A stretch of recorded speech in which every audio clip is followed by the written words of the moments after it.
ব্যাস, মাছের আরও একটা রেসিপি। প্রথমে মাছটাকে আমি হলুদ আর লবণ মাখিয়ে রেখে দিয়েছি, আর নিয়ে নিয়েছি কয়েক টুকরো আম আর একটা ঝিঙেকে ডুমো ডুমো করে কেটে, আর কিছুটা আলু সেদ্ধ করে আগেই রেখে দিয়েছি। এবার কড়াইতে তেল গরম করে মাছগুলো এক এক করে ভেজে নেব।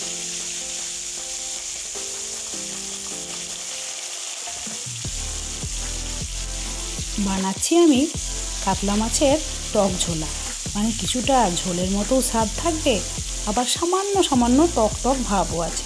গ্রীষ্মের দুপুরে এটা খেতে কিন্তু খুবই ভালো লাগে।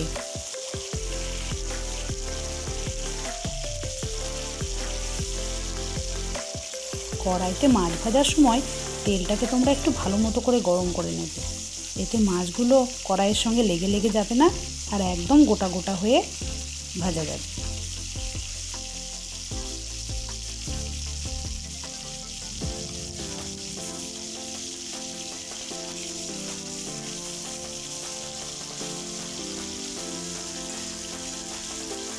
আর কাঁচা মাছের মধ্যে নুন হলুদ মাখিয়ে রেখে দিলে মাছটা একটু শক্তও হয়ে যায়, এতে ভাজাটা আরও ঝরঝরে হয়।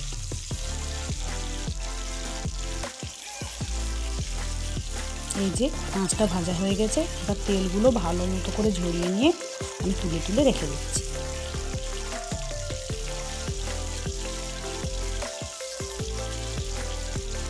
তোমরা এটা যে কোনো মাছ দিয়েই বানাতে পারো, আমার কাছে কাতলা মাছ ছিল তাই আমি সেটা দিয়েই করছি।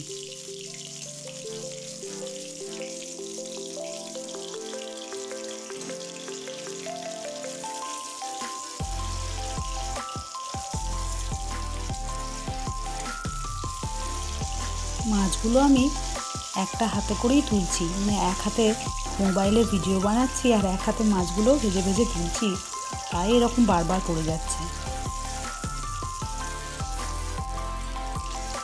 ব্যাস, মাছগুলো একে একে তুলে রেখে দিলাম। এবার ওই মাছ ভাজা তেলেই দিয়ে দেব গোটা শুকনো লঙ্কা আর কিছুটা কাঁচা লঙ্কা চিড়ে আর সামান্য কালো জিরে। এবার ফোড়নগুলো ভালো ভাজা হয়ে গেলে তাতে আমি দিয়ে দেব কেটে রাখা আম আর ঝিঙে।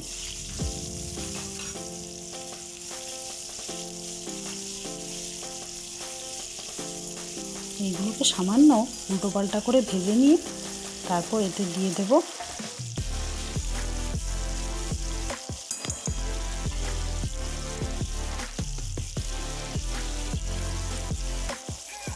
জিরে ধনে গুঁড়ো,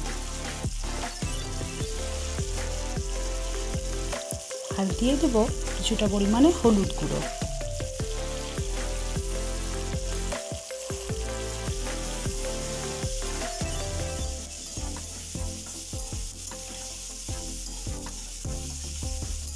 এবার এই জিরে ধনে গুঁড়ো আর হলুদ গুঁড়োটা ভালোভাবে নাড়াচাড়া করে সবজিগুলোর সঙ্গে মাখিয়ে নেব। এবার এটা হালকা ভাজা ভাজা করে ঢাকা দিয়ে সামান্য সেদ্ধ করে নেব। তারপর কিছুক্ষণ পর ঢাকা খুলে আবার এতে দিয়ে দেব সামান্য পরিমাণে লবণ গুঁড়ো।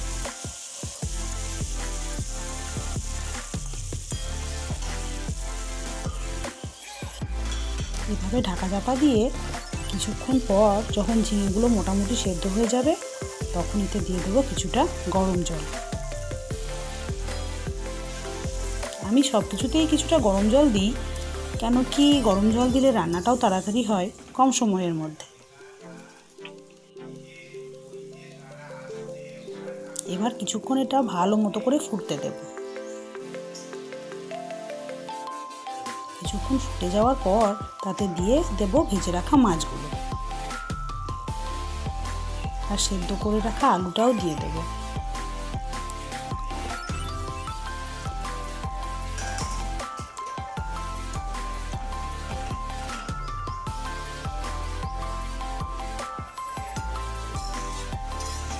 এবার এটাকে সাবধানে নাড়াচাড়া করব যাতে মাছগুলো ভেঙে না যায়।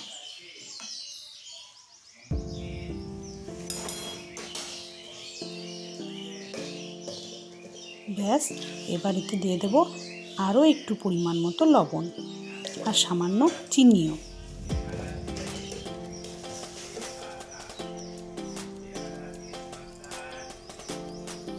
তারপর আর কি কিছুক্ষণ এভাবেই ফুটতে দিয়ে দেবো, সামান্য গা মাখা মাখা আর অল্প অল্প ঝোলটা থাকতে থাকতেই নামিয়ে দেবো। ব্যাস হয়ে গেল কাতলা মাছের টক ঝোলা। তোমরাও বানিয়ে ফেলো কিন্তু তাড়াতাড়ি, খেতে জাস্ট টেস্টটা হেভি হয়।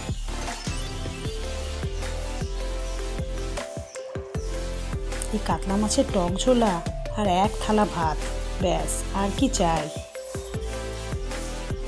তাহলে দেখা হবে আবারও পরের একটা ভিডিওতে। ততক্ষণের জন্যে সবাই ভালো থাকবে। টাটা।